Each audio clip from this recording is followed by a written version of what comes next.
far exceeds, kind of our expectations for the big event. Okay, does anybody from the board have any questions? Okay, you need a motion. I want to make the motion if you don't mind. Sure, that's fine. You should have a lot of people show up, and you should raise a lot of money. I miss Frank's hair.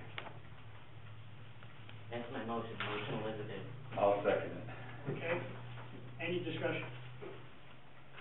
I just want to, I knew Frank, had some differences with him on a couple of occasions, but I always found him to be a stand-up guy. We used to see him all the time, and we had disagreements. It was still, how you doing, John? How are you? A fabulous dancer. It was. I never danced with him. He was a stand-up guy in my book. Okay, any further discussion? Okay, we'll call the motion. All those in favor of granting the Frank Romano Foundation permission to run on October 23rd, signify by saying aye. Aye. Okay. Thank you very much. Thank you. Just to be sure, now we go ahead and tell Chief Watt that we have to go ahead and This is subject to to the additional support from other. No, yeah, the additional support from other people, and also did the insurance? They came in already? Okay, that's a big thing. So Yeah, they're always contingent upon that. The insurance certificate. Any further questions and details we process through the chief will be. That would be best. Okay. He'll be done. Yeah. Oh yeah, he'll be in. Wonderful. Thank you very much. Good luck. Good luck. Do you give village officials a head start? Yeah, sure, if you want. Okay, we have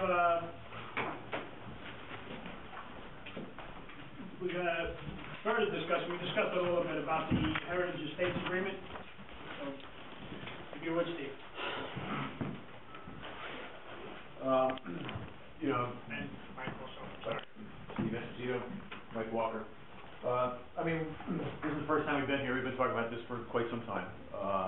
There's been, a series of alternatives batted around. And I think the last time the direction we received was we drafted an agreement based on, the conversations that we had, either a workshop session or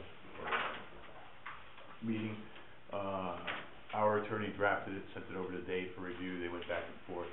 And I believe you had before you is the agreement that they agreed upon. The terms, Mr. Walker and his partners are familiar with and agree to. And, we would like to get this as some form of approval tonight. One of the things that we have to do after we leave here is you, of course, go to the town and the town board and review the document with them. We're going to ultimately there'll be either a town district or a utility company that will be formed for the Heritage. Both of those require some form of endorsement by the town board. So what they asked us to do is once we've gotten to this point, prior to actually executing the contract, is allowing them to have an opportunity to review it, and which we agreed to do. Because they feel that there's other applicants out there in the town that will all in all likelihood petition this board for a service, and this would be really the framework that that the village will go forward with, and they just want to make sure that there's nothing in it that would be detrimental to the town, and not that we see that there is, but we agree to do that. If I could just interject, I did see you out there, and I did mention to you that, as you were aware, the village attorney had to leave, and he brought this up before you guys were here, essentially did what we just said. He asked for a sense of the board, and we gave it to him. Can we have? Well, basically, then our agreement in principle with the terms that are in here. Obviously, they're not being approved at this point, but I'll let Kyle go for it, since he's the sewer commissioner. Based on the majority of the board feels everything there was good. The only thing that came up tonight that's been different, and we've been talking about this for over a year and a half, but the part about maintaining the infrastructure, Dave brought up tonight that that's not really the norm with maintaining the out-of-district infrastructure, and based on the fact that we declined the town's offer to maintain theirs, the board feels that we want to reevaluate that.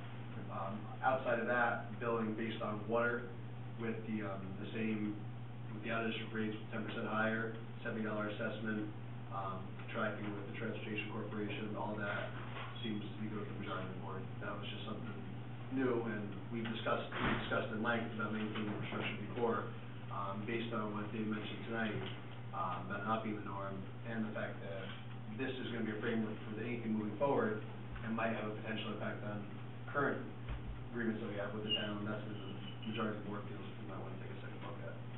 So, I don't know if anyone else wants to add anything. Well, I'll just reiterate what I said before when David questioned us, that I've been behind this in principle all along, nothing's changed. I'm in favor of adding out-of-district users to try to, obviously spread the cost over more users, and there's nothing different in this agreement beyond anything that I've been behind since I've been on the board. I'll just say that, I mean, I by and large agree, but yeah, no, I definitely want to add users. I just have some concerns over the cost involved with maintaining the infrastructure.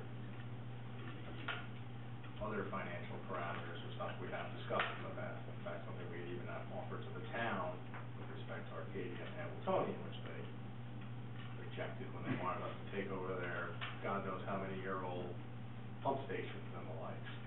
And pump pipes. station. It was the pump station and pipes that were the deal breaker there. Well, just, one of the things, I mean, we've had this actually for, I'll say, several administrations. And, one of the things in looking at this was, in the village taking over, or the village maintaining the infrastructure, one, it's going to be designed to, current standards, be inspected by the village engineer. But it's economy of scale. I mean, we just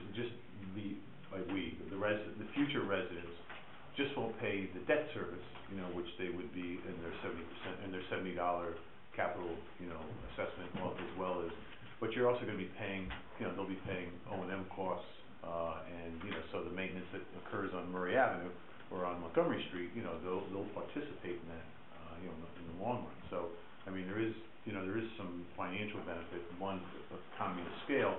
You've got the crews, you guys are in the sewer and water business, and then there's also the ability to, spread out the O&M costs as well. So, and that's really why I think how that got into the whole mix. But again, we'll defer to your ultimate decisions, obviously. Well, David said to us that, obviously, those issues are something that we have to discuss moving forward, but they wanted an understanding on the other issues. That's what we did. I think that, I have several questions for you. I think that the history of taking over existing works or even new works that are being put in that are outside of our village, I think that there is putting a burden on us that is not tenable to me. I don't think it's the right way for us to proceed. I think that I think that we unanimously desire for there to alleviate some of the burden on our sewer users, and that's why we entertain the concept of extending out into the town and servicing parts of the town. I have a difficulty with, and I've said this before, with non-contiguous applications, because I feel, and I did discuss this with the board and David, I feel that it puts us under the pressure of having to treat any application that comes in between your project and the village confines in the same manner. We can't capriciously say no.